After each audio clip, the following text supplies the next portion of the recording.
Hey guys, I was kind of on a tight schedule this week, so I was not able to film my face for today's video. So I'm going to replace it with random footage of Super Friends from the 1970s. Because, well, just because. What's up, my fellow casuals, and welcome to the third ever episode of Comics for Casuals, where today we'll be taking a quick break from learning about characters.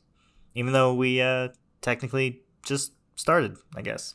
I do have some cool things coming up here soon, talking about the fascinating life of the friendly neighborhood Spider-Man, and the surprisingly complicated background of Hawkman and Hawkgirl. Plus, some other groovy things, but before we get back to those kind of videos, I gotta do a couple of these kind of videos. That meaning a video that's not about the content within the comics, but rather the actual comic books themselves and their history.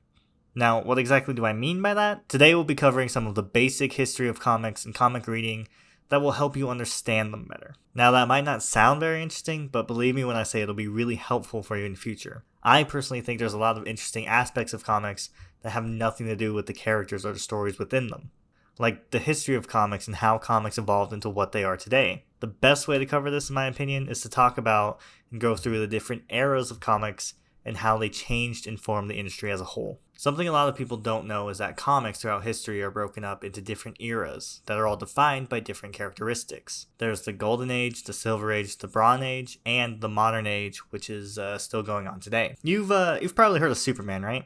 I mean, everyone has. He's a cultural icon and one of the most famous superheroes of all time. Part of the reason Superman has become such a force of nature in modern culture is due to the fact that he himself is the archetype for all future superheroes. He was the blueprint for all superheroes to come. He has the tights, the cape, the fantastical powers. Created by Jerry Siegel and Joe Shuster, Superman premiered in Action Comics #1 from June 1938. The success of Superman caused National Comics publications, which would later become DC Comics, to call for the creation of more superheroes for their comics. Bob Kane and mostly Bill Finger created the Batman, who debuted in Detective Comics number 27 in 1939, who obviously went on to be a big success as well. Comic book experts describe this period as the Golden Age, and it lasted through till the end of World War II, from the late 1930s to the late 1940s. Comics were a cheap source of entertainment during the war times, especially for soldiers, and books like Superman sold 500,000 copies a month. But as the war came to an end, the interest in comics started to go down. Big names like Supes, Bats, and Wonder Woman still sold pretty well, but less popular characters like Flash and Green Lantern got canceled. Comic companies started to expand into other genres of comics, such as westerns, war stories, and horror, to name a few, while superheroes dipped in popularity. The only superhero comics that survived the entire 1950s were Action Comics, Adventure Comics, Batman, Detective Comics, Superboy, Superman, Wonder Woman, and the world's finest comics. You know the classic video games cause violence debate? You've probably at least heard of it. After all, it's been going on since the 90s.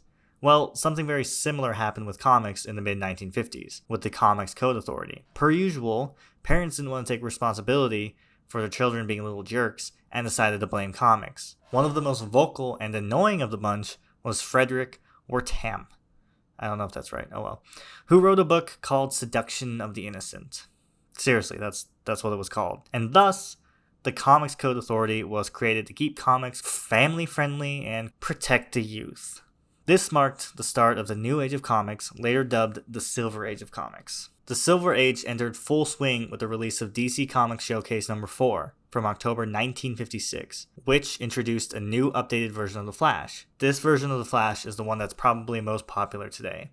Good old Barry Allen, who you'll recognize from the Flash TV series and the Justice League movie. The success of this revitalized Flash caused a whole bunch of other Golden Age heroes to get redid.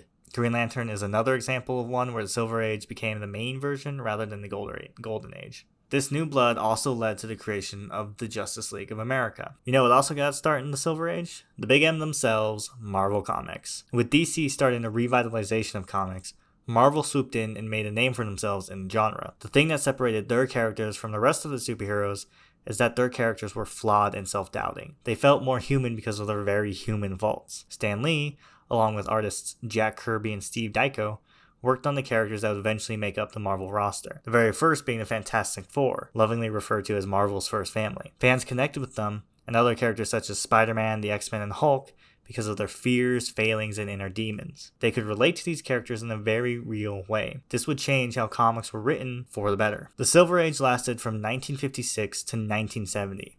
And was followed by the Bronze Age. Now, the start of the Bronze Age is much harder to pinpoint than the start of the Silver Age. There wasn't one specific event that ushered in the Bronze Age. One of the biggest factors that brought about the Bronze Age was a large number of veteran writers and artists retiring, leading to new creative teams on the majority of titles. The Bronze Age had comics returning to a darker and grittier kind of storytelling that they had utilized prior to the Comics Code Authority. This led to more comics with social relevance and more comics about actual social issues. Basically, they dealt with real-life issues and were proud of it.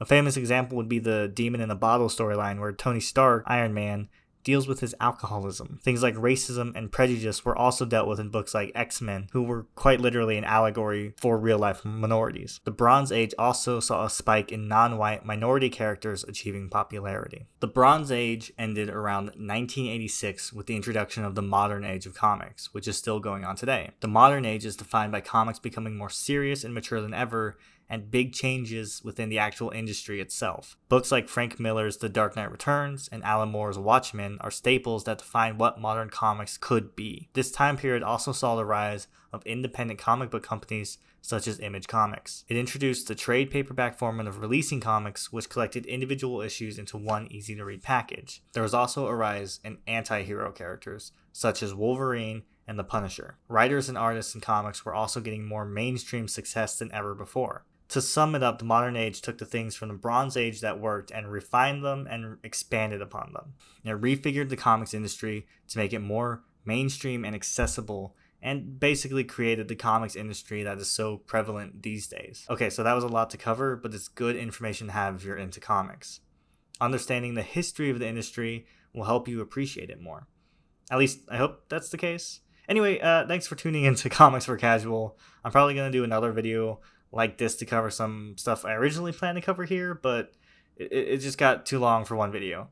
So if you're interested, then make sure you subscribe and also like and comment. And thanks for watching. Stick around, and I will see you next week.